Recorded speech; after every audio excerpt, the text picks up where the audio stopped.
नमस्कार मित्रों, success YouTube channel में आप सभी का हार्दिक अभिनंदन। आज एक नई जो सीरीज़ है वो इस यूट्यूब चैनल में आरंभ हो रही है। तो सबसे पहले देखें ये किसके लिए है। ये सभी प्रतियोगी परीक्षाएं फर्स्ट ग्रेड, सेकंड ग्रेड या फिर एएसआई, पटवार, अन्य जितने भी रीट,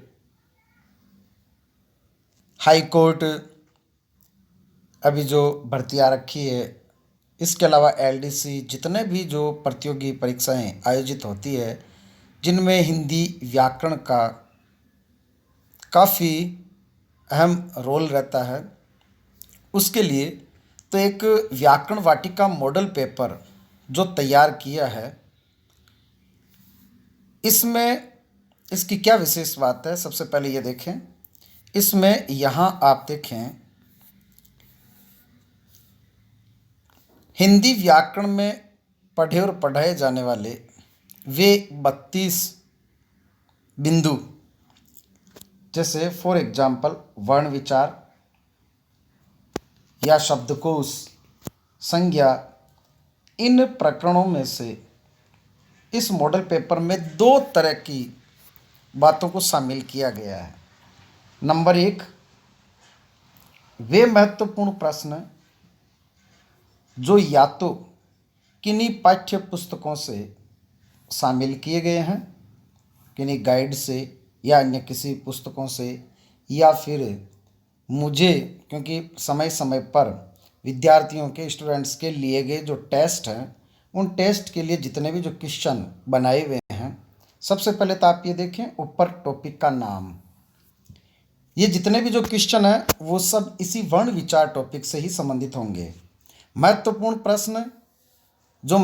प्रश्न जितने भी मुझे लगते हैं, मैंने ये महत्वपूर्ण प्रश्न शामिल किए हैं। जैसे वर्ण विचार में कुल 60 क्वेश्चनों को मैंने शामिल किया है।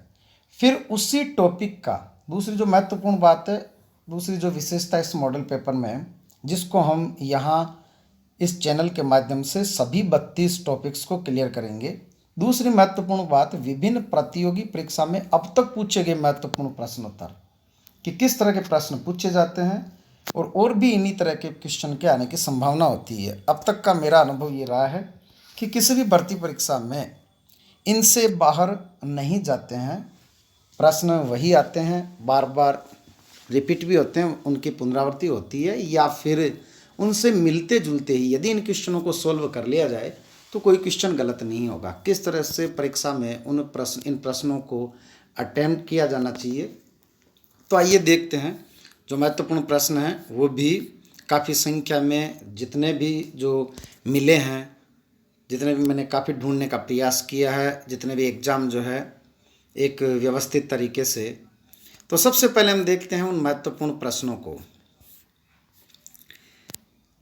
ये दो क्वेश्चन जो आए हुए हैं वो भी यहाँ पहले शामिल हो चुके हैं, तो इनको भी देख लेते हैं। हिंदी वर्णमाला में अयोगवाह वर्ण कौन से हैं। सब्र रखें, धैर्य रखें। जितने भी जो वीडियो इस चैनल में डाले गए हैं वो काफ़ी शॉर्ट हैं, लेकिन इन प्रश्नों को हल करने वाले जो ये वीडियो हैं, ये थोड़ा सा आपको पेशेंस रखना पड़ेगा। थोड़ा लंबा वीडियो हो सकता है, लेकिन जो काम हाथ में लिया है उसको हम एक समय में, एक बार में पूरा करें, इस इरादे, इस विचार के साथ इस वीडियो को देखना आरंभ करें। हिंदी वर्णमाला में अयोगवाह वर्ण कौन से हैं। सबसे पहले देखते हैं ये अयोगवाह क्या चीज़ होती है। इसमें दो शब्द है, अयोग और वाह है। अयोग शब्द में अ उपसर्ग है, योग इसमें मूल शब्द है, फिर वाह एक मूल शब्द और है। वाह का अर्थ वहन करने वाला, जहाँ ध्वनियों को तो वहन करती है, वे वर्ण जो ध्वनियों को तो वहन करते हैं लेकिन उनका योग नहीं होता है। ये योग क्या चीज़ होती है। जैसे मैंने लिखा है क, अब मैं किताब लिखना चाह रहा हूँ तो मैंने इसमें लिखा की। इस की का यदि वर्ण विश्लेषण करें तो होगा क प्लस ई। अब आप देखें ये जो ई था ये ई है तो उसका मूल रूप तो ऐसा है।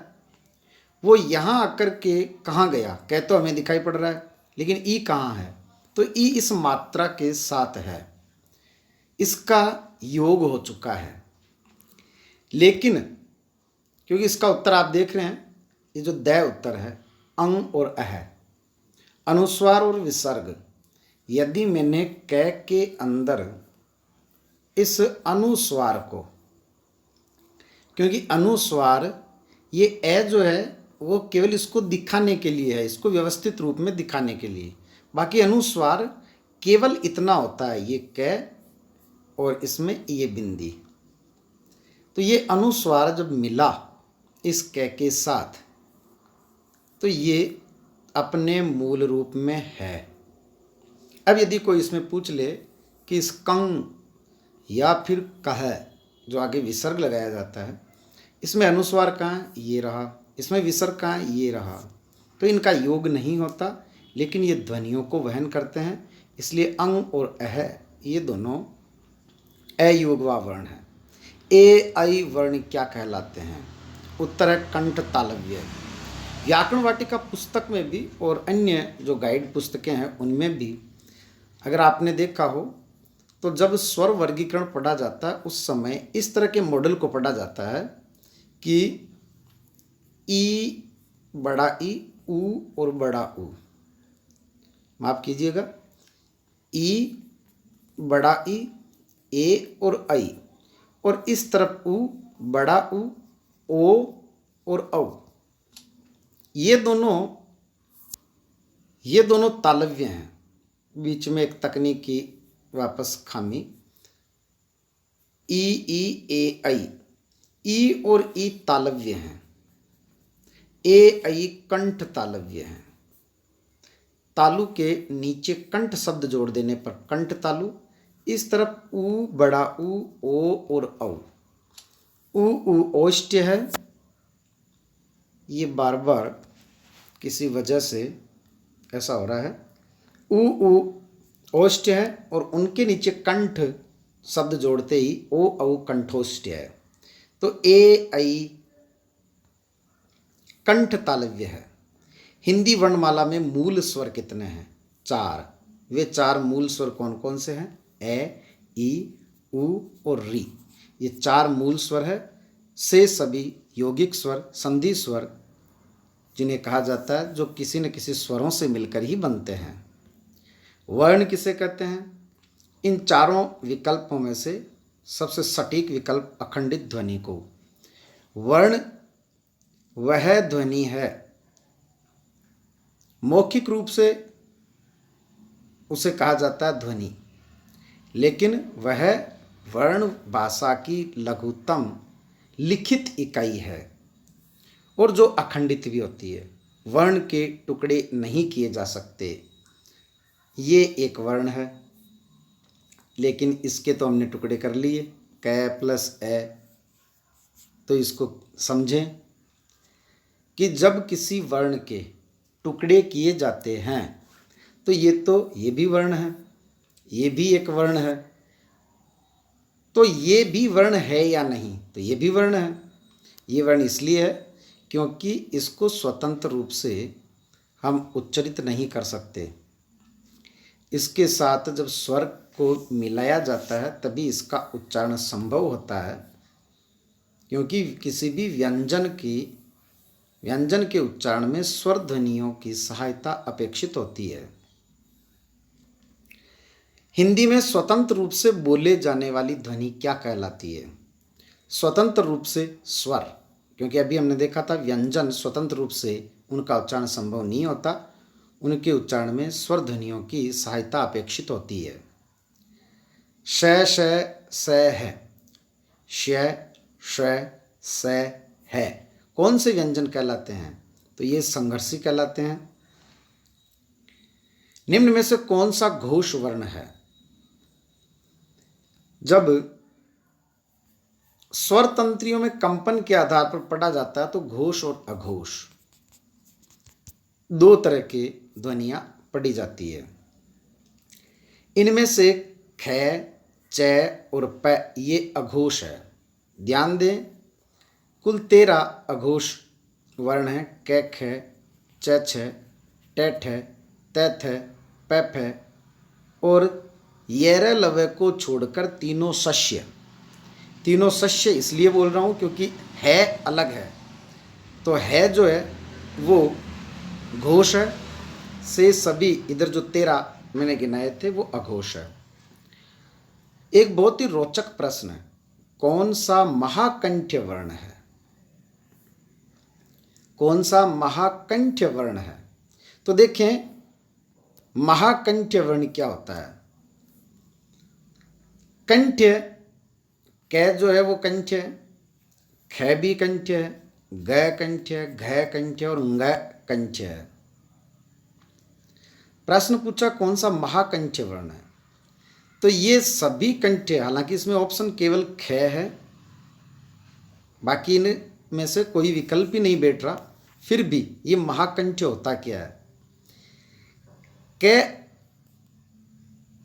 यदि बात करें अल्पप्राण और महाप्राण की, ये अल्पप्राण है, ये महाप्राण है, इसमें प्राणत्व है और यही जो प्राणत्व है वो इस कंठ्य ध्वनि को महाकंठ्य बनाता है। व्यंजन श का उच्चारण स्थान है तालु। एक शब्द याद रखें, ईशय, ईश्वर में आने वाला श, ईशय, ये तीनों ही तालव्य हैं। च से चम्मच खीर खिलाती और तालवा जला देती है, तो च छ जय जय ये सभी वर्ग और ईशय ये तालव्य हैं। ई तालु है, श तालु है और यह भी तालव्य है। क्षय ध्वनि किसके अंतर्गत आती है? क्षय ध्वनि संयुक्त वर्ण है, वो न तो मूल स्वर है, न घोष वर्ण है, न तालव्य है। क्षय ये संयुक्त वर्ण इसलिए है क्योंकि क और स षटकोण का ये मिलकर के ये क्षय ध्वनि बनती है। इसको इस तरह से लिखें या फिर कई जगह इस तरह से भी लिखा हुआ मिलता है, तो किसी तरह की भ्रांति में न पड़े। क के नीचे अलंत है लेकिन स पूरा लिखा हुआ है, और यदि स के नीचे अलंत है तो फिर आगे ए लिखना पड़ेगा।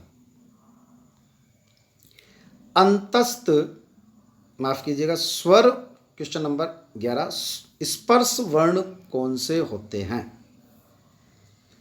तो स्पर्श वर्ण होते हैं पांचों वर्गों में आने वाले वर्ण। स्पर्श करना कपटता है, स्पर्श करना कपटता है। क वर्ग, पै वर्ग, ट वर्ग, तै वर्ग और जो च वर्ग है वो संघर्ष स्पर्शी है। संघर्ष करने के बाद में स्पर्श होता है, लेकिन स्पर्श जरूर होता है। इसलिए पांचों ही वर्गों में आने वाले जो वर्ण हैं वो स्पर्श वर्ण कहलाते हैं। अंतस्थ वर्ण कौन से हैं? अंतस्थ वर्ण य, रे, ल, व, चारों ही वर्ण अंतस्थ। कारण ये है, ई से य बनता है, री से रे बनता है, लृ से ल बनता है और उ से व बना है। इन्हीं स्वरों से स्वर चूंकि अंतःकरण में विद्यमान होते हैं, निर्बाध रूप से उच्चरित ध्वनि है और बिना किसी सहायता के स्वतंत्र रूप से ये उच्चरित होते हैं, इसलिए येर लव अंतस्थ कहे जाते हैं। निम्न में बताइए कि किस शब्द में द्वित्व व्यंजन है। ये प्रश्न कई बार पूछा जाता है। एक तो होता द्वित्व और एक होता वर्णगुच्छ। वर्णगुच्छ और द्वित्व वर्ण में क्या अंतर है? द्वित्व का मतलब आप दोहरा से लगाएं, डबल, आधा तय और फिर पूरा तय, अर्थात जिसको हम इस तरह से लिखते हैं आधा च पूरा च, आधा ले पूरा ले, ये द्वित्व वर्ण है। लेकिन जब अलग अलग वर्ण आएंगे तो वो वर्णगुच्छ होगा। जैसे एक शब्द वार्त्स्य, वह आधा रे, तय आधा स और ये वार्त्स्य, ये वर्णगुच्छ का उदाहरण है। तो इस तरह से देखें, इसके अनुसार क्वेश्चन नंबर 13 में दिल्ली जो है वो द्वित्व वर्ण का उदाहरण है। वर्णमाला में संयुक्त स्वर कौन से हैं? संयुक्त स्वर, जैसा कि अभी हमने देखा था कि मूल स्वर जो है वो 4 है, ए, ई, उ और री। से सभी संयुक्त स्वर, संधि स्वर, यौगिक स्वर माने जाते हैं। इसके अकॉर्डिंग ए जो है वो संयुक्त स्वर नहीं है। आ तो है लेकिन ए नहीं है। ई है लेकिन ये ई नहीं है। जय और झ ये स्वर ही नहीं है। तो आय और औ ये दोनों संयुक्त स्वर है, अर्थात स विकल्प। निम्न में से कोमल तालव्य ध्वनियाँ कौन सी है? कोमल तालव्य, अब ये कोमल तालव्य ध्वनियाँ क्या होती है? अभी हमने देखा था कि कै वर्ग जो है, कै, ख, ग, घ और ng, ये कंठ्य, कै से कंठ्य, इस तरह से याद रखें, कै से कंठ्य। ये कै ख जो कै वर्ग है वो कंठ्य है। संस्कृत में इन्हें कंठ्य माना जाता है और इसलिए माना जाता है क्योंकि इनका उच्चारण स्थान कंठ है। लेकिन इन्हीं को कोमल तालव्य कहा जाता है। और क्यों कहा जाता है वो देखें। इनका उच्चारण स्थान पूरी तरह से कंठ था, क, ख, ग, घ, ng, लेकिन हम इस तरह से इनका उच्चारण करना आरंभ कर दिया हमने, क, ख, ग, तो ये कंठ से थोड़ा ऊपर की तरफ, तालु के निकट, ये ध्वनि पूरी तरह से जो तालु नहीं हो वो कोमल तालव्य है। इसलिए इनको कोमल तालव्य कहा जाता है। तो ये क, ख, ग, घ ये कोमल तालव्य ध्वनियाँ हैं। क्षय वर्ण किसके योग से बना है? अभी अपन ने इसको पूर्व में देखा था। ए ऑप्शन, कै षष्ठकोण का और ए। विसर्ग का प्रयोग किन शब्दों में होता है? तत्सम शब्दों में। मूल संस्कृत के जो शब्द हैं वो तत्सम कहलाते हैं और विसर्ग का प्रयोग तत्सम शब्दों में होता है, हिंदी के शब्दों में नहीं, अर्थात तद्भव में नहीं। बिना अवरोध के उच्चरित होने वाले वर्ण कहलाते हैं स्वर, जो निर्बाध रूप से उच्चरित हो जाते हैं। लेकिन व्यंजन ध्वनियाँ कहीं न कहीं हमारे मुंह में टकरा करके, जैसे जब हम किसी ध्वनि का उच्चारण करते हैं तो श्वास वायु का निष्क्रमण बाहर की तरफ होता है। तो श्वास वायु मुखांग में, चाहे वो कंठ में, चाहे वो तालु में, या मूर्धा से, या दंत्य, या फिर ओष्ठ से, कहीं ना कहीं वो टकराहट से जिस ध्वनि का जन्म होता है ये ध्वनियाँ व्यंजन कहलाती है। लेकिन स्वर ध्वनियाँ हठात मुंह से बाहर निकल जाती है। इसीलिए एक 3 महीने का बालक ए ध्वनि का, आ ध्वनि का उच्चारण कर सकता है, लेकिन कै ध्वनि का नहीं। निम्न में से असंगत उच्चारण स्थान वाला वर्ण है। प्रश्न नंबर 19, असंगत उच्चारण स्थान वाला। ए, कै, है, ये तीनों ही ध्वनियाँ कंठ्य ध्वनियाँ हैं, लेकिन फ कंठ्य ध्वनि नहीं है। इसलिए ये भिन्न उच्चारण स्थान वाला वर्ण। ये का उच्चारण स्थान है, ये का उच्चारण स्थान है तालु। अभी हमने पढ़ा था ईशय। धीरे धीरे आपको लगेगा कि वर्ण विचार यहाँ क्लियर होते जा रहे हैं और वापस वो चीज़ें प्रत्यक्ष अप्रत्यक्ष रूप से हमारे सामने आ रही हैं। वो प्रश्न प्रत्यक्ष अप्रत्यक्ष रूप से हमारे सामने आ रहे हैं। किस वर्ण का उच्चारण स्थान कंठ तालु है?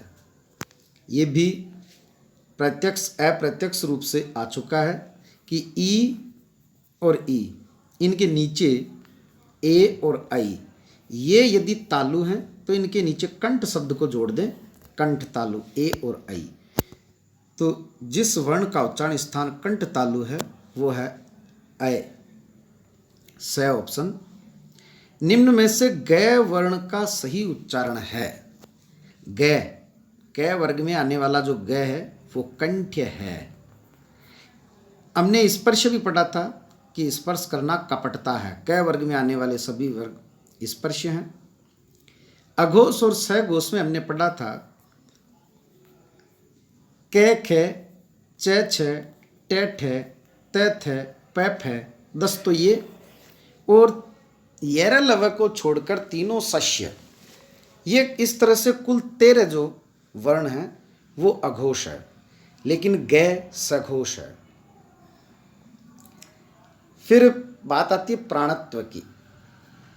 कै अल्प प्राण है, खे महाप्राण है, गे अल्प प्राण है, घे महाप्राण है, फिर गे अल्प प्राण है। ये अल्पप्राण महाप्राण क्या होता है? प्राणत्व है श्वास वायु का नाम।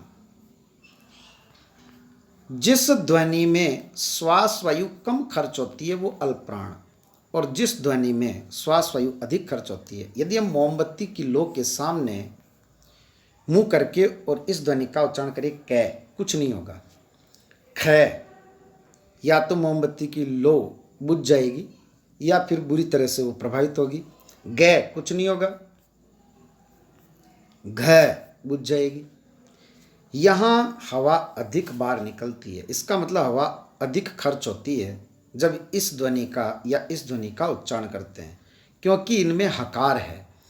कै में ही यदि है मिला दिया जाए तो ख ध्वनि बनती है। गे में ही यदि है मिला दिया जाए तो वो घ। अभी आपने मेरे पास ही गाय रंभाई, उस गाय के रंभाने की आवाज़ सुनी होगी, उसमें वो हकार है, वो प्राणत्व है। तो ये गे जो है वो अल्प प्राण ध्वनि है। इस तरह से कंठ, स्पर्श, सघोष और अल्प प्राण। इसके बाद में देखते हैं मुख से स्वतः उच्चरित ध्वनियों को कहा जाता है। तो मुख से स्वतः उच्चरित जो ध्वनियाँ हैं वो स्वर है, क्योंकि निर्बाध रूप से उच्चरित है। इनमें किन्हीं का सहयोग अपेक्षित नहीं होता, इसलिए स्वतः उच्चरित है। जिन स्वरों के उच्चारण में होठ गोल हो जाते हैं उन्हें वृत्ताकार या वृत्तामुखी स्वर कहा जाता है। और ये वृत्तामुखी कौन कौन से हैं? 5 वृत्तामुखी हैं, ध्यान रखना है। उ, बड़ा उ, ओ, आओ, 4 तो ये, और एक अंग्रेजी का जो ग्रहित स्वर है आ, ऑफिस, डॉक्टर, इस तरह के अंग्रेजी के शब्दों में प्रयुक्त स्वर। ये 5 वृत्तामुखी हैं। कई बार कंफ्यूज होता है वृत्तामुखी 5 है या 6 है, तो ध्यान रखना है 5 पंच फैसला करते थे, वो इस तरह से बैठ जाते थे, और शेष जो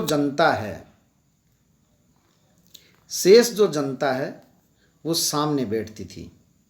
इस तरह से ये अर्धवृत्त में ये बैठ जाते थे और बाकी जनता बैठती थी। तो ये 5 पंचवृत्ताकार आकृति में बैठते थे। इसका मतलब वृत्तामुखी 5 स्वर हैं। इस तरह से याद रखें। जिन स्वरों के उच्चारण में मुंह आधा बंद होता है वे कहलाते हैं अर्ध संवृत्त। संवृत्त विवृत एकमात्र है आ, संवृत्त विवृत, और बीच में अर्ध संवृत्त अर्ध विवृत जो मॉडल है, इसके लिए आप या तो व्याकरण वाटिका पुस्तक में देखें या किसी भी गाइड में देख सकते हैं। विवृत एकमात्र आ है। अर्ध संवृत्त हैं जिन स्वरों के उच्चारण में मुख आधा बंद होता है। संवृत्त 4 हैं, अर्ध संवृत्त 2 हैं, अर्ध विवृत 2 हैं, माफ कीजिएगा 4 हैं, और विवृत 1 है, एकमात्र आ। ये 2 कौन कौन से हैं? आपको पता हो तो मैंने ई के नीचे लिखा था बड़ा ई, इस तरफ ऊ के नीचे लिखा था बड़ा ऊ। ये चारों संवृत्त हैं। इनके नीचे ए लिखा था, इस तरफ ऊ के नीचे ओ लिखा था, ये अर्ध संवृत्त है। फिर अर्ध विवृत में फिर 4 आ जाएंगे। ए के नीचे आई, ओ के नीचे औ, और बीच में ए तथा आ, अंग्रेजी का ग्रहित स्वर, और सबसे नीचे आ, वो विवृत है। तो ये ए और ओ ये दोनों अर्ध संवृत्त है।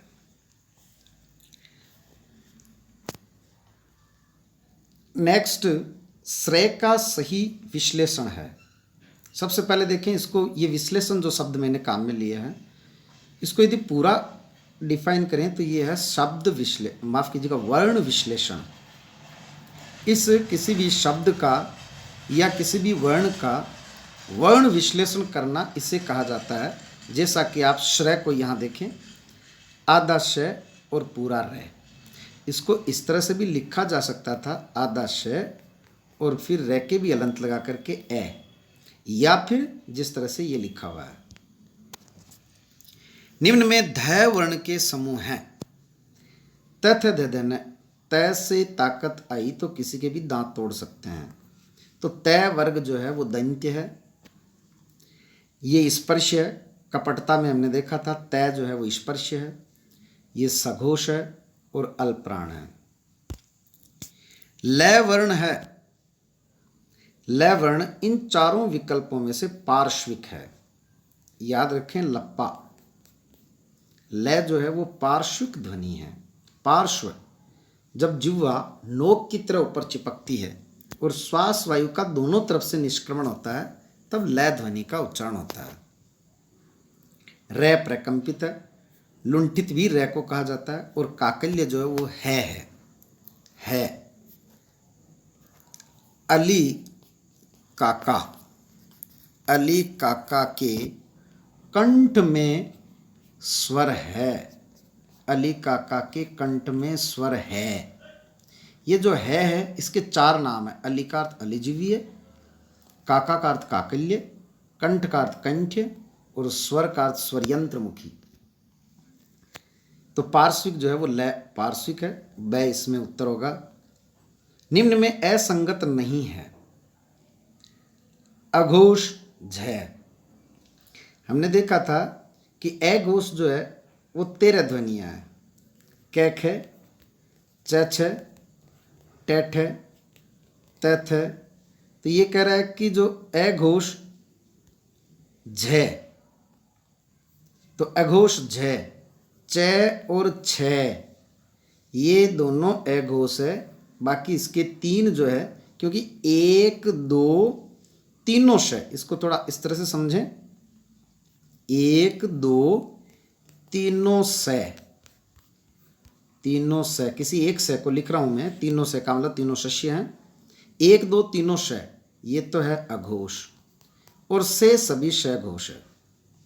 तो झ जो है वो तीसरा वर्ग है, तीसरा वर्ण है अपने वर्ग का, च वर्ग का तीसरा वर्ण है, माफ कीजिएगा चौथा वर्ण है। तो इस तरह से ये अघोष में नहीं, ये सघोष में होगा। तो ये हो गया गलत, इसका मतलब ये असंगत है, जबकि अगले ने पूछा असंगत नहीं है। फिर अल्पप्राण, पहले हम सघोष और अघोष को देख लें। सघोष ठ, ट और ठ ये भी अघोष होंगे, क्योंकि 1 2 तीनों से, तो ये भी असंगत है। अघोष थ, त और थ अघोष है, और ये कह रहा है कि अघोष थ, इस हिसाब से ये राइट है। ध जो है वो अल्पप्राणनीय है, प्राणत्व प्रदान करता है हकार। ध उसमें हवा निकलती है, जिसमें इंग्लिश में एच का प्रयोग होता है, क्योंकि ये एच ही हकार, एच से है बनता है, यही आकार प्रदान करता है। जिसमें भी इंग्लिश में एच आता है वो ध्वनि महाप्राण होगी। इसलिए ध का जो मीनिंग है, ध की स्पेलिंग है, वो हम लिखेंगे DH। इसमें एच आ गया तो ये अल्पप्राण नहीं है, महाप्राण है। 30वां क्वेश्चन, निम्न में से है वर्ण हेतु असंगत है। तो है वर्ण हेतु के लिए असंगत होगा, है अभी हमने देखा था, अली काका के कंठ में स्वर है। इसके लिए 4 नाम याद रखने, अलिजीवीय, काकल्य, कंठ्य और स्वर यंत्रमुखी। तो काकल्य है, अगले ने पूछा असंगत कौन सा, ये तो संगत है। कंठ्य भी है, अलिजीवीय भी है, लेकिन कोमल तालव्य नहीं है। तो इस तरह से यही उत्तर हो गया। दोस्तों, लगभग 30 मिनट का ये वीडियो, जिसमें हम 30 प्रश्नों को क्लियर कर पाए हैं। आगे के प्रश्नों को हम इसी श्रृंखला में आगे ऐड करेंगे। जिन्होंने भी इस चैनल को सब्सक्राइब नहीं किया, सब्सक्राइब करें। कमेंट बॉक्स में कमेंट जरूर लिखें, अपने सुझाव दें, और बेल आइकन घंटी वाला निशान ज़रूर दबाएं ताकि अगला वीडियो अपलोड होते ही आपको नोटिफिकेशन मिल सके। धन्यवाद।